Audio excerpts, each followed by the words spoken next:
We'll move into item D, an appeal of the Planning Commission's action on March 20th, 2023 to deny an application for conditional use for a short-term rental at 3221 Red Bluff Road West. John, you're on.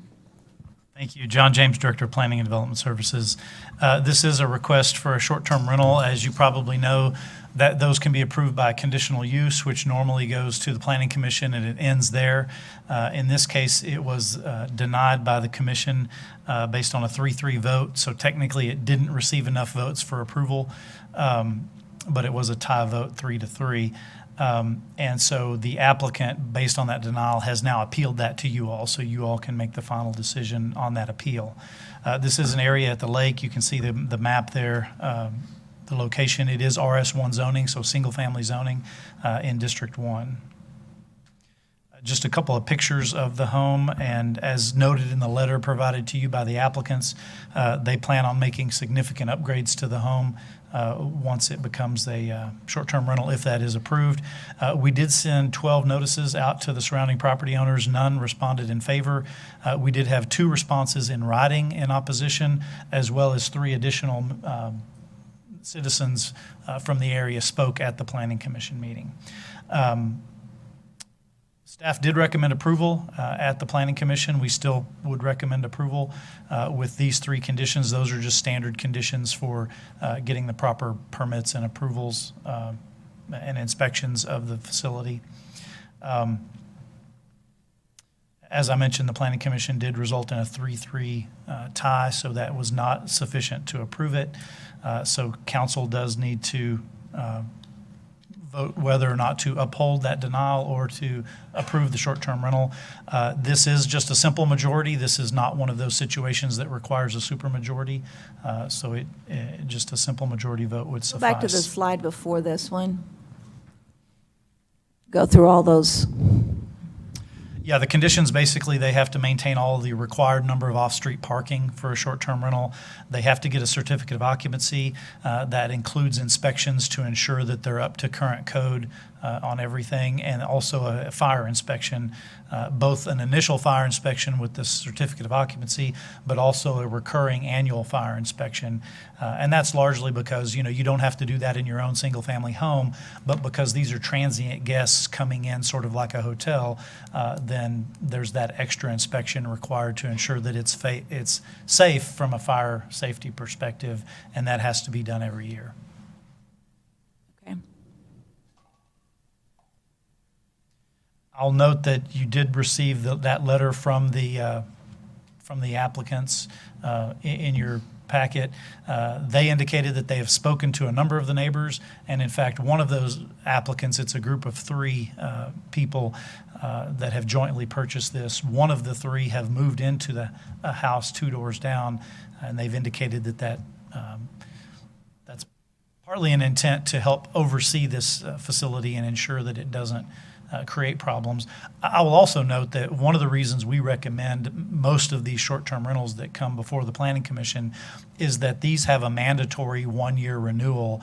And so if there are any problems over the coming year, that will be presented to the Planning Commission in 1 year when this comes up for renewal and could be denied for that renewal. What happens along the way in terms of if there's, excuse me, a lot of complaints due to the people who stay in this home along the way? Does it take 1 full year before it can be revoked? I believe we have a process for revocation. So if there were a significant number of police complaints, code enforcement complaints, staff could bring it back for reconsideration or to consider revoking it prior to that. You also, as a conditional use, you can place whatever conditions you choose on the approval. So although we have not recommended it in the past, one option could be to have that be a shorter time frame that they would have to come back for renewal. I will note, though, that for a number of these that we've approved in the past, once they get your approval, if they do, they've got this process for certificate of occupancy, fire marshal inspections. They often will have to make some improvements to the property. And in fact, these folks intend to make some improvements. So if, for example, you chose to require them to renew in 6 months, they might not even be open in 6 months because of the time it takes to remodel and get those inspections. So I guess that would be my caution if we make a renewal period too short. We've found that these typically don't open for at least 3 to 6 months after they get the approval. I know in the past at Lake Nasworthy that many of the concerns of people who live at the lake, own property at the lake, that too often these short-term rentals, more people than should be allowed were staying in these. The parking took over the streets. The partying was aggressive and disturbing to the neighborhood. So I don't know if those are the reasons. I say that in terms of opposition to it, but I know that the Lake Nasworthy folks have had the greatest concern about short-term rentals. That being said, I'm going to let Tommy ask questions and make comments since it's your district and you've lived through that. Yes, ma'am, I have. In fact, I see one person here, I believe, who lived through that nightmare, or maybe two, actually. Yeah, three, okay, sorry, that lived through the nightmare on Red Bluff West. John, I do have a couple of questions for you. If this is approved as a conditional use, does that stay with the property, I'll say in perpetuity? As long as that property, does it have to be continually used or require so much use for it to maintain its status as a conditional use in STR? It does not. It would continue. It's sort of like rezoning in that it would continue with the property until revoked, or again, in this case, it's only good for a year. So at the end of the year, if they don't seek renewal, then it would go away. So I know one question we've gotten before is, well, what if they sell it to somebody else? Maybe we trust these guys, but if they then sell it to somebody else and we don't know how they will run it. But again, because of that time limit, worst cases, it'd only be a year, at least for that first year. Subsequent renewals are required every 2 years. So there is an automatic expiration in a case where problems would come up like that. Another question, you've mentioned the fire marshal and having to have that inspection. Do you all seek input from the fire department on these things? I've been out there 4 or 5 times, and I'm not trying to use a word to make it a pun. I guess you could take it that way, but this is a tight neighborhood. Those homes are extremely close together out there. The street is very, I'm going to say narrow. I'm just wondering, has the fire department commented in terms of them having their apparatus, their equipment in there? Do they make comments to you? They do. The short answer is, from the fire department perspective, they look at this similar to a single-family home. And so they have concerns about getting down this street, but they have concerns about getting down this street for the people who live there. And to them, it's really not that much different, whether it's a short-term rental or a single-family home. They've got to provide the service regardless.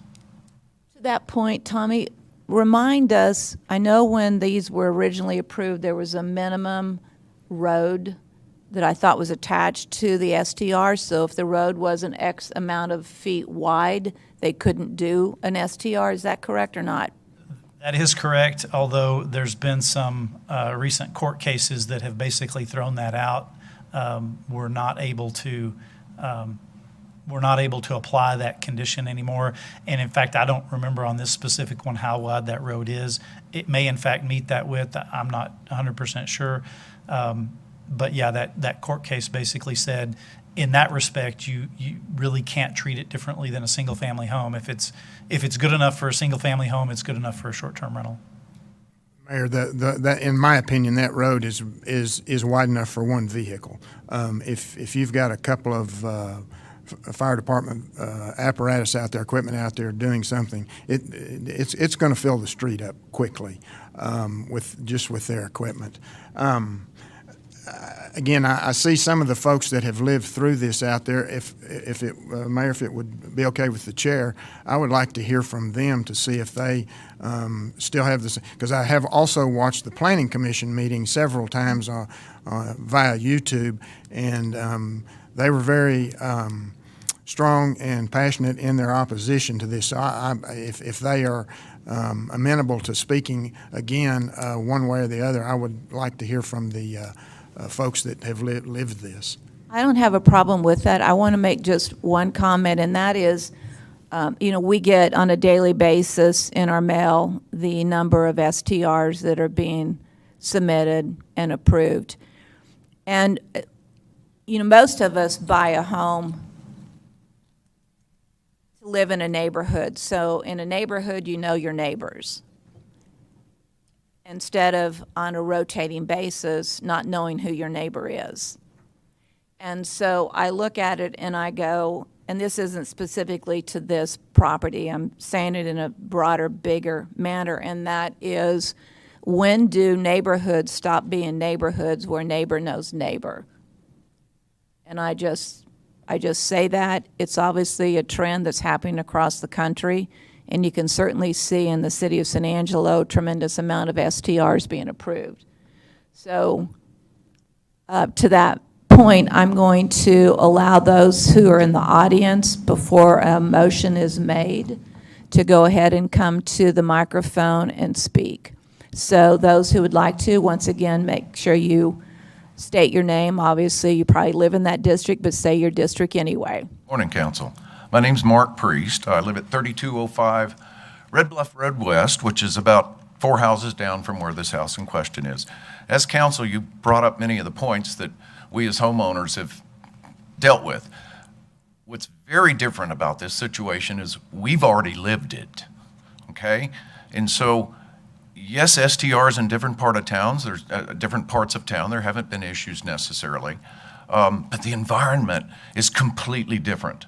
This is a dead-end street. All of our driveways face each other. I see these people every day. We share Christmas presents. We just don't feel this is a place for a business. It's just not the kind of environment. With the house that we had next door, we had fifth wheels parked in the front yard. We had tents propped up out in the back. One time, we even all took pictures. Couldn't even get into my own driveway because there were so many people at the lake house. So we asked for the consideration here because the scenario is different. This is not like a neighborhood where it's Santa Rita or one of the other places, because it's a dead-end street. It's a very social area. As you mentioned, Tommy, we're all very, very close together. We just feel like in this scenario, it's going to be a party house.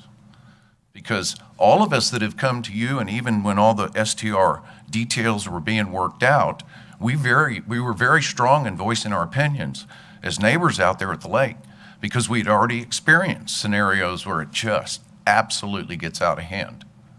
So we ask for your consideration. There's one of the neighbors not able to come. He's disabled. Really difficult for him to get out of his house. But I have his signed piece of paper as well that I think I would hope you'd take into consideration. Thank you. Mark, would you give her a copy of that letter, please, or the letter?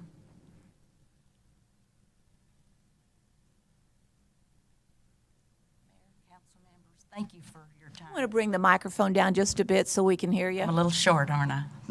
Thank you for your time and for the opportunity to speak. My name is Donna Ferguson. I live next door to the house that is requesting the zoning change. I live at 3217. The house asking for the zoning change is 3221. And I also live next door to the house that operated as a short-term rental for several years. I've been in my home 23 years. And during this time, some of the tenants that rented that home were disrespectful, abusive, inconsiderate, and apathetic. people who stay in STRs at the lake want to invite their friends and family to join them, and many of them disregard the rules totally. They do things at the lake that they wouldn't do anywhere else, especially when alcohol is involved, and alcohol is involved nearly every weekend. They create traffic flow problems for the residents, for trash pickup, for mail carriers, and for emergency vehicles, because those off-road parking spots that they have are in their driveways. But when they invite people in, you see an influx of 10, 15 cars. So there's always extra cars. And you can imagine they generate a lot of trash and litter when enough trash containers are not provided. In our single family, we have one for recycling and one for regular trash pickup. People who rent could care less about recycling. They use it for trash. They put trash in the other one. They put the rest of it on the ground. And with wind and the little critters we have out that way, the residents pick them up, and it blows in our yards too. And since I'm right there, I get it first. The renters pose the danger to the wildlife in that area with some reckless behavior, and they disregard the no-wake zone. That's something that's a real issue. Personally, I've had to cope with offensive language, loud music, cell phone lights shining in my house. They turned them off when I walked out the door. Beer cans being thrown in my yard. Smoke from a fire pit that they built, one of the renters while they were there. A potato gun being shot off, which got me out of my house because I thought somebody was shooting a gun. The fireworks being shot toward my house, trespassing, theft, using my dock for their purposes, chasing their unleashed dogs across my property, and parents allowing their children to do things like throw rocks, which kids will do things, but not at my pets. And that was an issue. I'm going to need for you to wrap up your comments. Okay. Well, I'm opposed to them for the very simple reason we have 5-foot lot lines out there, and I can sit on my patio and hear what the ones next door to us have to say because of lake laws and terrain there. We're all on the hill, and there is open boundary lines all across, and the police will be very busy if we have to call somebody, because that was our issue. We didn't call enough. So they'll be very busy on weekends. Thank you very much. And this will not alleviate problems. This will only cause them to exist again. I thought I had 5 minutes. I'm sorry, I That's practiced. okay. You're just fine. More public comment, please.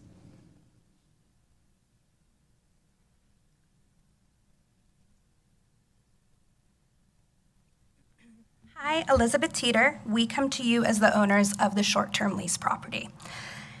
In the period of time since this was initially denied, we have had time to do more due diligence in the neighborhood and speak with some of the neighbors, including the ones here today. The big issues we hear are mostly in regards to the property that was just referenced that is falsely being called a previous short-term rental property, which is the one next to the woman who was just here, the property next to her she's speaking about. A lot of the neighbors did believe that was a short-term rental property because of the events that were taking place there. One of the owners of our group, it is myself personally and my husband, have since purchased that property. We're very excited. We're just about wrapping up the investment and hoping to move in the next 2 months. So I speak to you not just as the owners of the property, but also as a tenant on the street, soon to be. That house was never a short-term rental property. That was just a very negligent owner who did not care for his neighbors. And I will say, first and foremost, we're excited to take this property over, and we have no intention of being that type of neighbor. We're moving in with our son, and we're looking forward to this being a property that we can continue to raise our family on. With those issues with the large gatherings, we hear absolutely what our neighbors are saying. We did write the letter to you guys, and we'd like to elaborate on some of those measures that we're taking to ensure that this property is not a hindrance to the neighbors. One of the big issues is the parking. A strict part of our contract, our short-term rental contract, will be that off-site parking is not allowed. We've already hired an architect to do a site plan for us, which is what the city is requiring in order to get a permit to add additional parking. That's non-negotiable. We will be adding additional parking as part of the short-term rental property because we do not want people parking on the street and hindering egress for the residents who live there. Furthermore, we do not want there to be a noise issue.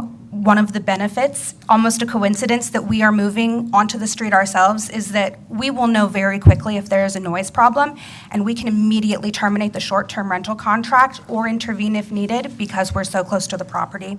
On top of that, we are proposing to add a privacy fence as part of our extensive renovations. We will be adding a privacy fence along both sides of the property, along the full length of the property, to ensure that there is no opportunity for the people in the short-term rental to interfere with neighbors on either side.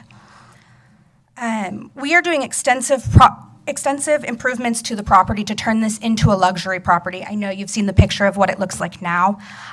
We are of the belief that the nightly rate alone will deter some of the type of party goers that a lot of the residents in the neighborhood are wary of, and that is absolutely our intention. We do not intend for this to be a college hangout spot, if you will. We want this for a place to be families can come spend time together, spend time with their family, get to see a beautiful part of San Angelo, which is the lake, and interact with the lake from this beautiful property. It is not our intention, I promise, as someone moving next door to it, to have this be a property that is going to be a party area. Would either of you like to add something? We're also going to be adding decibel. Your name, sir? I'm sorry, Louis Moreno. I'm also one of the owners. We're also thinking about adding decibel meters that will alert us if the noise levels do get too loud, so we can go over there. Like they said, they live right next door. We'd be able to go over there, address the issue, call them right away, and let them know, hey, things are getting a little too rowdy. Let's keep it down. I know a couple of the neighbors that are on the street, and they're dear friends of mine. So I definitely don't want to disrespect their properties, and we want to also protect their houses as well as our investments. So that's one thing that we do want to make sure that y'all know and do consider. Thank you. Thank you. My name is Rusty Bartolomeo. I'm also a local realtor as well as a business owner. I'm owner of the Angelo Ale House. This is a project that we put a lot of time and effort into and a whole lot of money. If you think that we're going to allow anyone to come in and be disrespectful to our place with the amount of money we put in, absolutely not.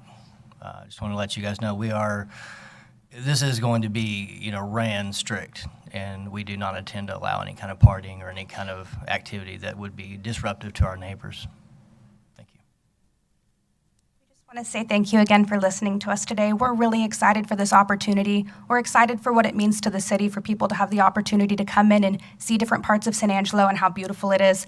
We think this is an amazing property for it. We see the value in it, and we hope that you guys do as well. So again, thank you for your time today.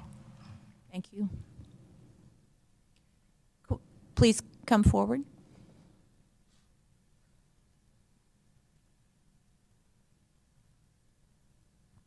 Hi there, I'm Troy Jago, 3213 Red Bluff Road West, District 1. Just like other neighbors, I haven't had to live through the long-term rental or short-term rentals nightmares like they have, but just in the short period that we've been there, 3 years, next to us was a rental. But even with it being a long-term rental, still people don't respect the properties, trash, out of control, everything. But another thing I wanted to bring up on this is that in the requirements of a short-term rental, there cannot be another short-term rental within 500 feet of said property. Now, last night, I took the liberty of bringing up Google Maps, and I did a pin drop from the back of my porch to the house, the bread and breakfast that is across the way from us, and it is 400 feet. Now, I don't know if that 500 feet goes from property line to property line. I'm not sure how they look at that, but that's something to look at. And My wife looked it up last night, and as of yesterday, that bread and breakfast still shows up on the Copper Top Lighthouse. Bread and breakfast is still in operation. So that's something to look at when we look at the. Yes, Tom? So, and I'm not quite clear. So you measured from this proposed STR to the bed and breakfast? Well, I measured from my back porch. I took a pin drop from my back porch. They're 2 houses down from me. And as the land's laid out, it makes a curve. So that's why I'm saying it needs to be looked at as to exactly how many feet. So you didn't measure from STR to STR, you measured Yes. from your house? Yes, sir. Yes, sir. Okay, is your house an STR? No, no, Okay. sir. I own the house. All right, so I'm just trying to figure out, I'm still not clear. Well, I want y'all to make sure that, or we need to make sure that the STRs are not within the 500 feet of each other, because we're so close together that if it goes from property line to property line, then it could very well be within that 500 feet. Let me ask a question. So, John, Can I because of all the clarify? things that, yes, Can I ma'am? clarify what the code says? We address bed and breakfasts and short-term rentals separately in our So code. I was just gonna ask. And the requirement regarding the 500 feet is the short-term rental may not be located on a lot that's within 500 feet of a lot which another short-term rental is located. Bed and breakfast is separate from that. It's not included in that. What about provision. Airbnb? Because, today, in today's world, there's bed and breakfast, there's Airbnb, and there's short-term rental. And I'm assuming, without knowing, that the rules and regulations vary. But if you take a street and have a combination of Airbnb, bed and breakfast, and short-term rental, it changes the context of that street. just gonna But answer I'm the just question. making that comment.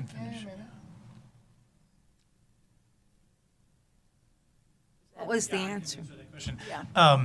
Basically, Airbnb is just the website that hosts bed and breakfast and short-term rentals. But under our code, you have to be registered to legally operate as either a bed and breakfast or short-term rental.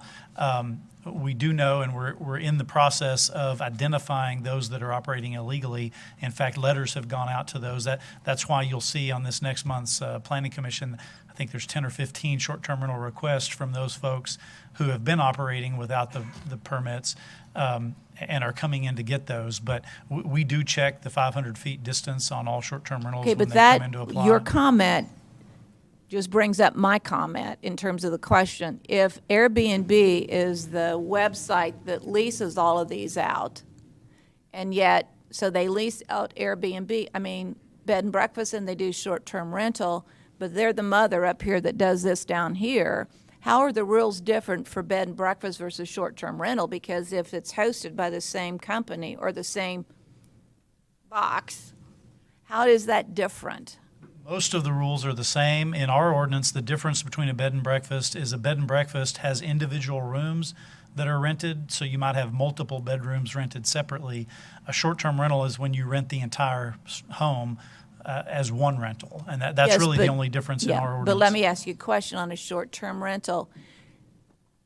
Does it require that the short-term rental is for a 29 or 30-day lease period, or can someone lease that short-term rental to somebody different every weekend for 1 month?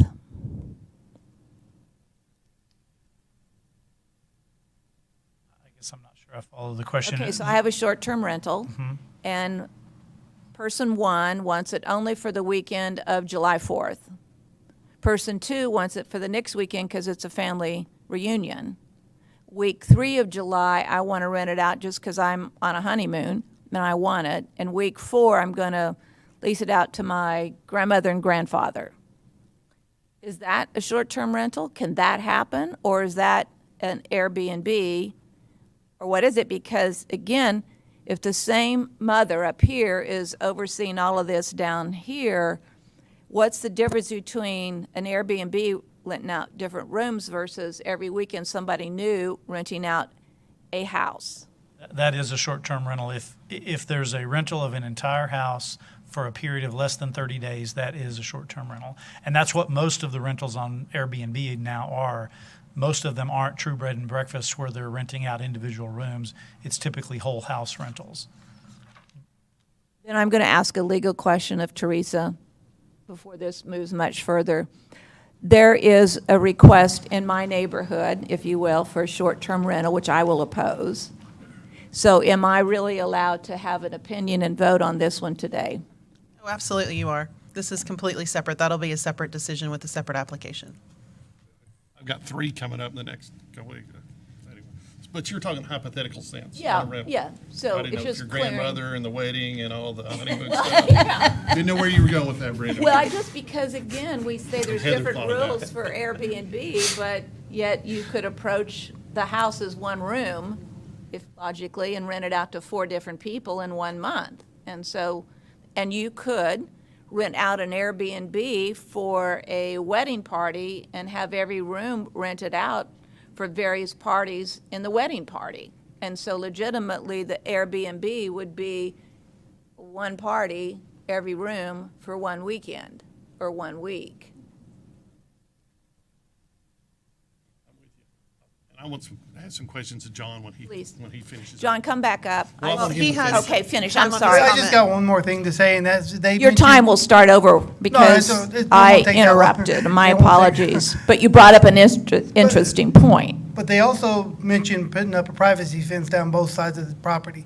Now, I know there are regulations or rules or whatever against fences over 4 feet or anything built over 4 feet high obstructing the view of the lake from the neighbors. So that's something else to be looked at as well. Thank you. Thank you for allowing us to interrupt and ask questions. Please come forward. Didn't you want to, then? No. Okay.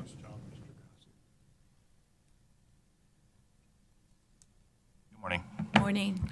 I'm Daniel Gossett, 3225 Red Bluff West. I am right next to it as well.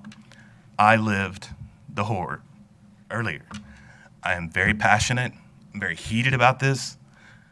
I tried to raise my young daughters next to this the first time. They are now teenage daughters.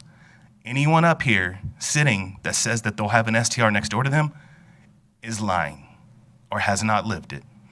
I have. I've had horror stories. I do not want to relive this. If I do, it's just going to be ugly again.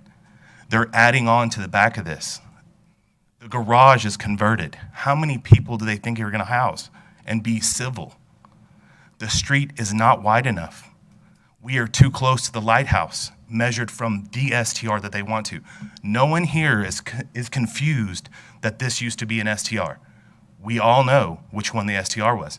This is a new STR property, not 2 houses down from me, next door to me. I vented my frustration at the planning committee. They denied it. They said it was going to take 6 months or a year. Now we're here 2 months later. It was on the docket last month. How does this happen? I thought we had 6 months or a year before they could even appeal.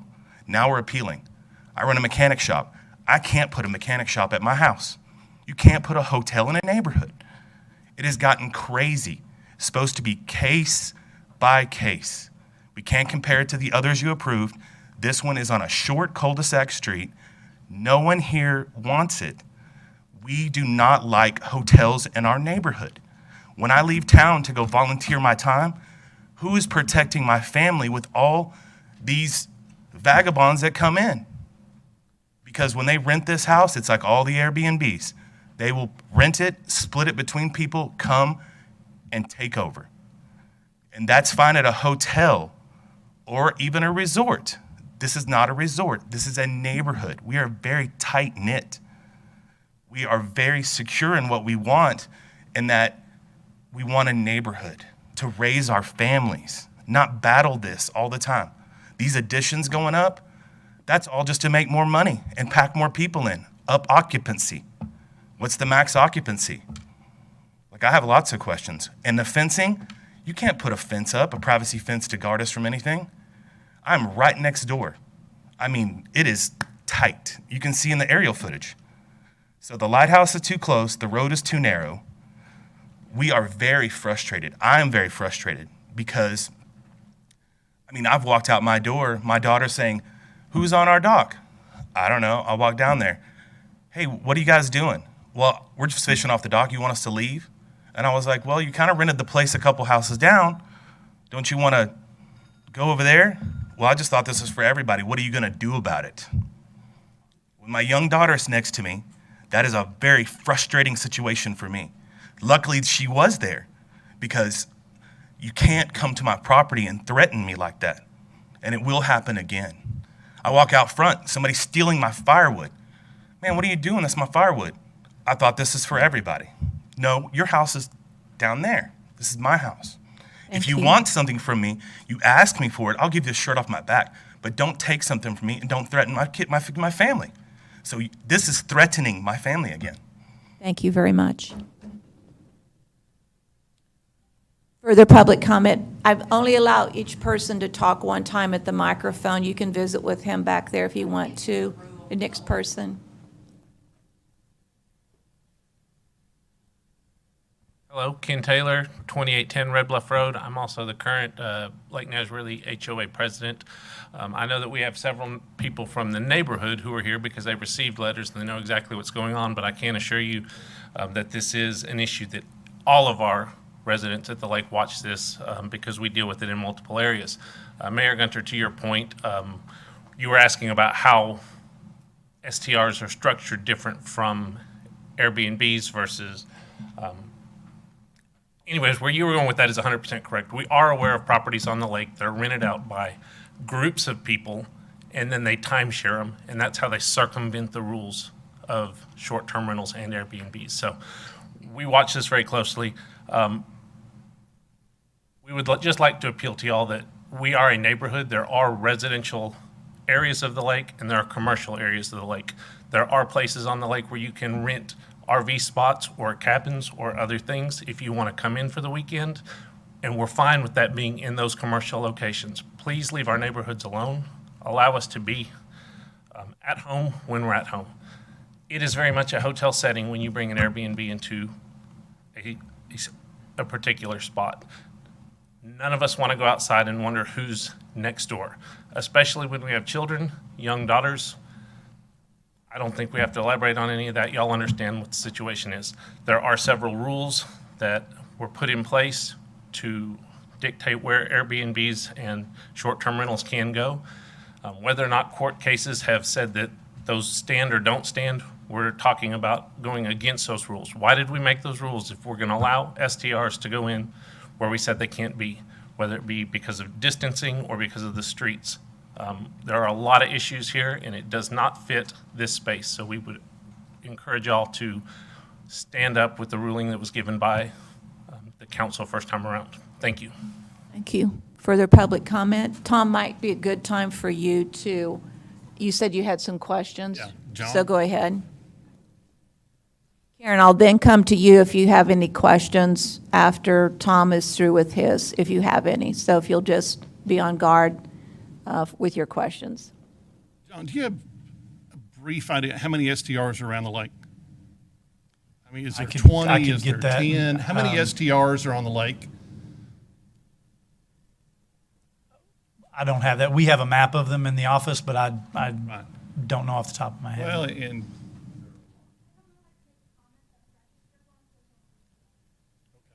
so I am, and I'll kind of tell where I'm going with John. We're good. I'm just going to make a statement on this. I'm a VRBO Airbnb user. I use it when I go out of town. I'm one of those vagabonds that do show up, but I will tell you this much. We're very respectful of what happens, and those offer alternatives to hotels when you're traveling with elderly or traveling with pets and do things like that. Where we mostly do those are in much larger cities than this. I came into this heavily sided that, you know, I'm a VBR, STR. There are some in my district. There are some that are going to come in and up with this same thing in the next couple of weeks. But I will tell you, I will agree with Mr. Gossett. These things need to be on a case-by-case basis. And I am not fond of having this one go right where it's at today, just by what his people have talked about today and shown us. And I would agree. I mean, I have seen my son and other people go to other lakes and rent a house, and 12 kids end up in a house. All right, and I feel bad about that, and I agree with that. It's just my statement on where we'll go with this today. Karen, do you have comments you would like to make or questions you'd like to ask at this point? I would like to say that I think it's been an excellent discussion. All the points that I might have been interested in making or questions that I might have asked have been brought forward already. The single thing that perhaps has not been discussed, and it's only relevant because we have more of this coming forward, as everyone's pointed out, in the next few weeks, is the revocation process. So slightly separate from this, but also related. It might be worthwhile to spend a minute to have the appropriate person explain to us how that's actually quantified, how complaints are quantified, what constitutes enough to shut down a short-term rental if it is approved and then it's found to be unacceptable under the circumstances. I would like to hear that myself. John, you want to answer her questions? Well, the short answer on what is enough is it's up to the Planning Commission and you all either when a renewal comes back to you or a possible revocation comes back to you. You would hear the input from neighbors. You would see the list of complaints to code enforcement, police, any other similar types of complaints. One thing we do with any renewal is we check with fire, police, code enforcement to see what complaints have been offered on a particular property. So there's no magic number of how many complaints get you to that point, but it would be a discretionary decision on either whether to revoke or whether not to renew a short-term rental, and all that evidence would be presented initially to the Planning Commission, but then it could be appealed to you all. Does that answer your question, Karen? I think so. So from what you've said throughout the course of this dialogue is that we can infer that the proper course of action to file a complaint includes reporting directly to the police department, possibly the fire department, code enforcement, and then being present and lodging your complaint in person when renewal is up. So when a property is reviewed for renewal, is that something that the same procedure is followed? In other words, the same notifications are sent out to the neighbors this second time to alert them that the renewal is on the docket, on the agenda for the Planning Commission. That's correct. It follows the same process, same notifications to the surrounding property owners. Lucy? Okay. Thank you, Karen. Yes, John, my question is, did this STR meet the requirements, the criteria that we have down for STRs? Well, yes, it meets the minimum requirements. Otherwise, it wouldn't have come forward in the process. But as with any conditional use, it's a case-by-case determination for you all based on the context, what's around it, neighbor complaints, all of that sort of thing. So I know we've had some applicants who think, well, I meet the standards, then you've got to approve it. And that's not true. It is a discretionary decision by you all. You know, Teresa, because this came up earlier, do we need to re-review the short-term rental thing, for example, because originally it was written with the statement concerning width of street, and the street had to be so wide in order to be approved, and now we find that there's been a change in policy or legal approach to that? Are there other things that have come up that also invalidate the actual short-term rental that we use or that was written and approved? Not yet. The only thing that we have seen come through so far is that 30 feet in width for the streets.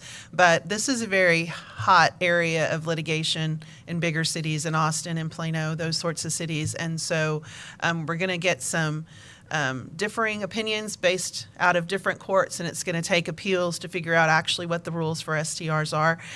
It's up to you if you want to bring it back. You know, I think going back to Karen's question, it's kind of a vague statement on revocation that's listed that failure to comply with applicable standards may result in revocation of certificate of occupancy. If we did bring it back, I might want to look at that language and tighten that up a little bit as well to make it more clear what kinds of things would be involved in that kind of revocation. But we definitely could clean up the 30-foot width language that's included here.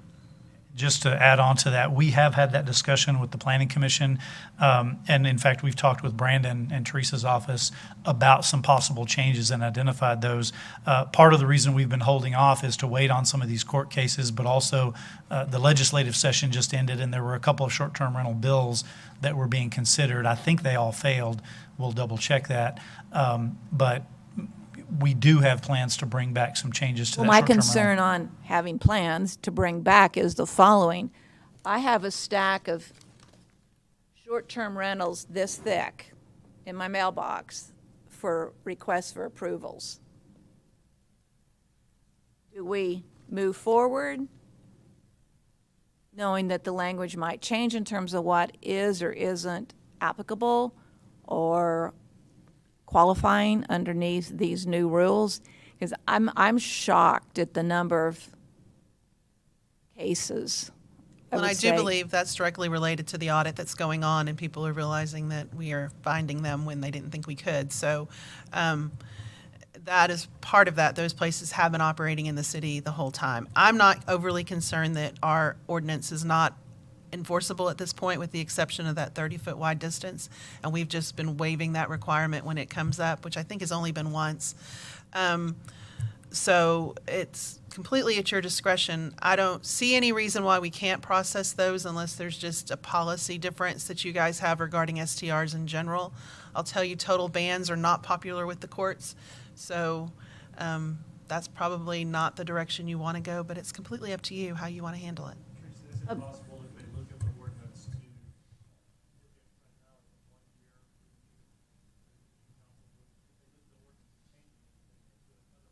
to in there that gives the council the authority to look at that within 6 months or something in certain circumstances?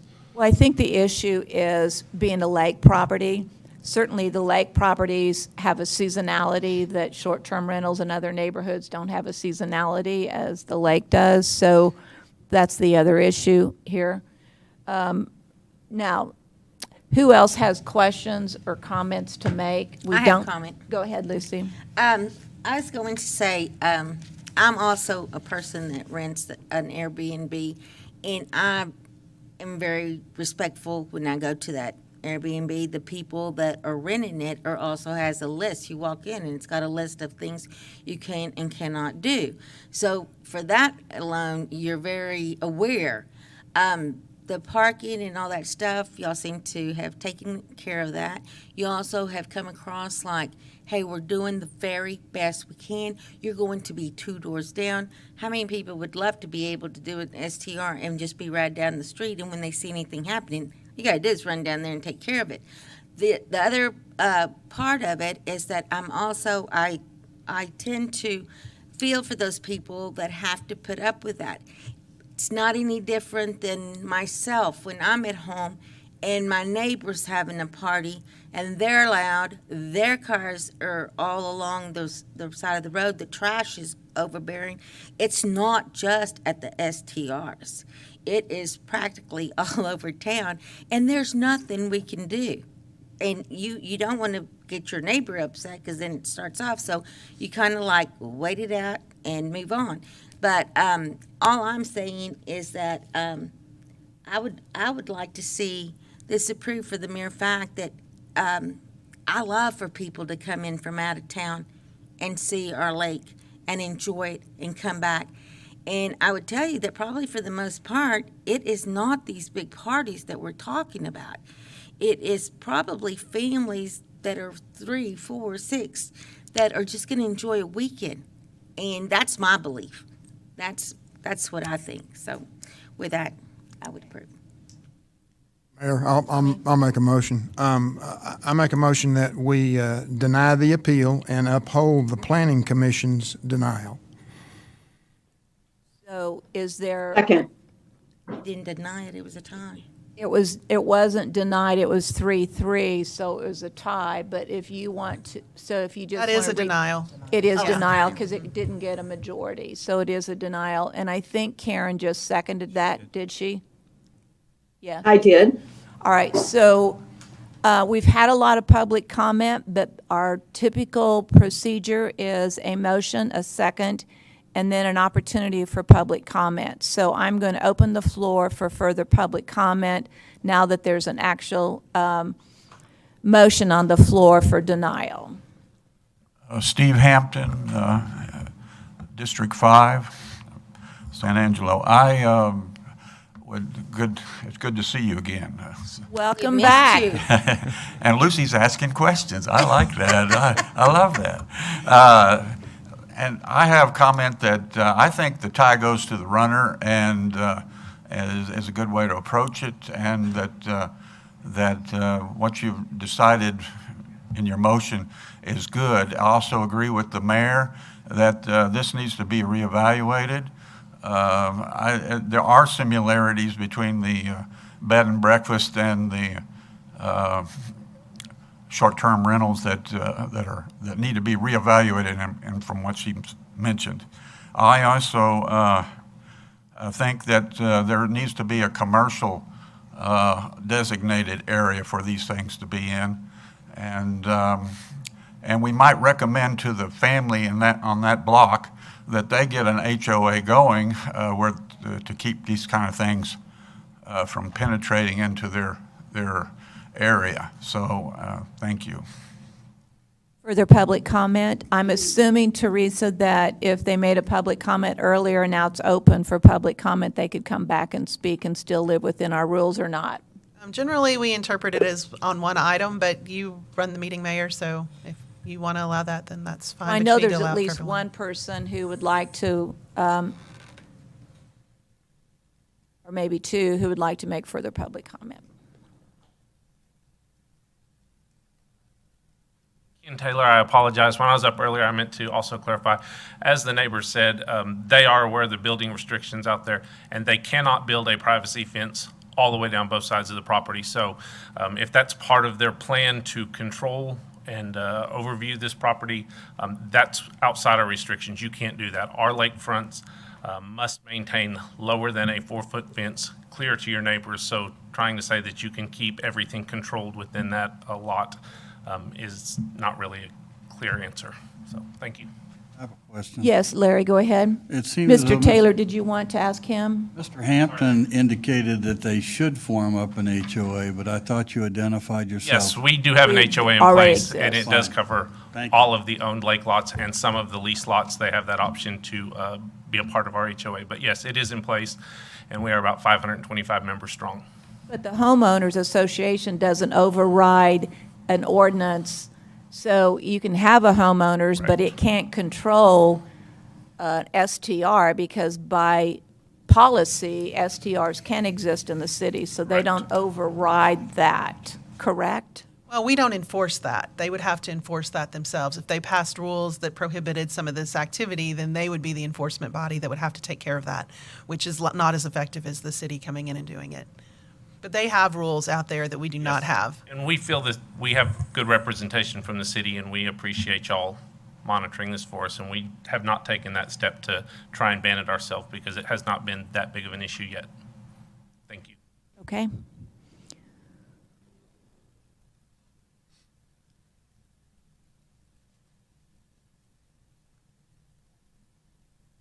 Just wanted to clarify one thing for y'all. The people that bought the house next to me that wants to have the STR did not buy the house on the other side of me. I have another neighbor that did. They bought the house further over, and they are not living there at present. They are working on it. So I just want you to know that they can't keep people from doing things because they're there, because they're not. Further public comment? All right, with that, then we have a motion on the floor to deny the approval of the short-term rental at 3221 Red Bluff Road West.